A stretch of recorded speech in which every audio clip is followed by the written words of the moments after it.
There are two kinds of pen fans in this world. The first is the pen collector, who has many pens and likes to constantly add the new pen to their collection.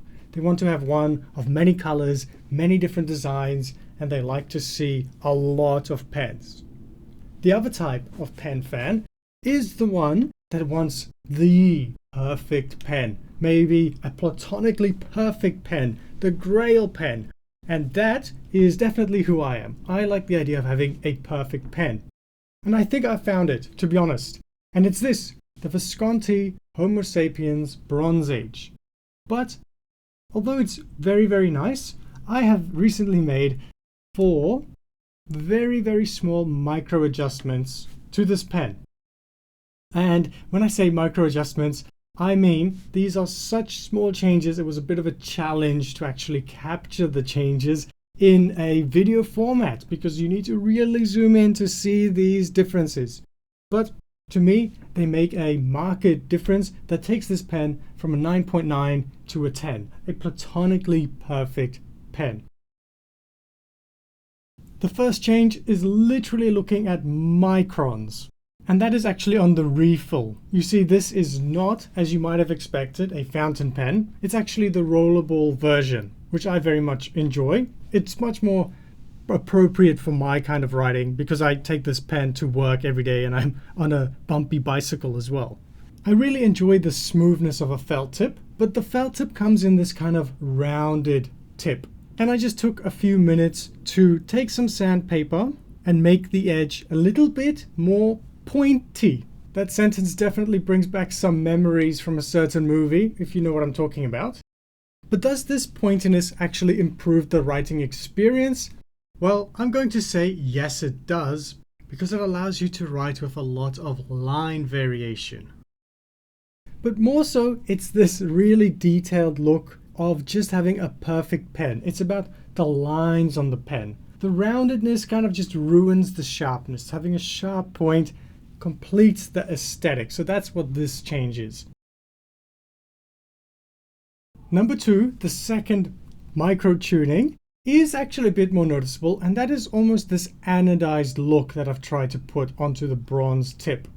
As you can hopefully see on screen, through a bit of polishing work, I've managed to get these streaks of patina on the actual bronze tip of the pen, which to me, to be honest, looks very nice.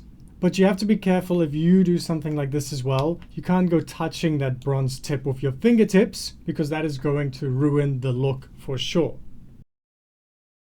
And number 3 is actually related to this problem that I have with touching the tip of the bronze. The bronze is part of the magic of this pen. It kind of patinas all over, and wherever you touch it very often, it has actually a shiny appearance because if you touch bronze enough, it actually takes away the oxidation layer.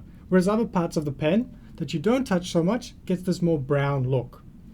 However, that's the one thing that kind of is imperfect about this pen. If your fingers at all touch a regular part of the bronze tip, it starts to look dirty, and that's because it's not an even patina on the surface. It's smudgy looking. So what I've done is I've taken a little bit of beeswax and put it right on the surface. You probably, hopefully, cannot even notice the beeswax at all, but there is a thin layer of beeswax on there just at the back of the bronze tip where my finger could touch, and it prevents patina and oxidation happening right there. So again, that is a micro adjustment, but it really makes me appreciate the pen more and stops me having this feeling of almost fear of touching the bronze. It makes the experience much more natural to write with, and it means I don't have to polish the tip like every day. For me, I've noticed if you polish this thing and you touch it once, there's going to be a clear finger smudge on the bronze tip. Number 4 is I added a little bit of gold shimmer to this pen. Hopefully you can see the demonstration as I'm showing it to you right now. It is supposed to be very subtle. It's not meant to be a gaudy pen. It's not meant to have tons of shimmer, but I added a little bit amount of shimmering particles to the body of the pen. And just very rarely, every now and then, if the lighting is right, you get this subtle sparkle.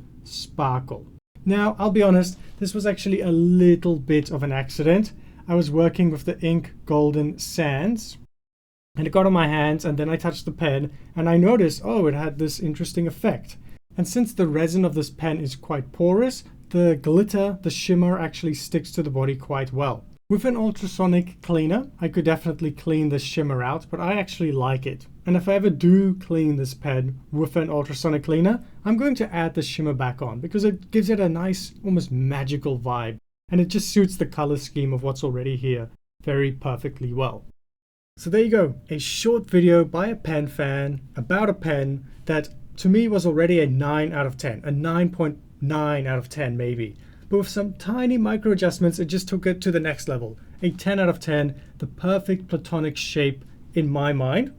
And I really now feel like this item is mine. It's not just something I bought, it's something that I put my own artistic soul into.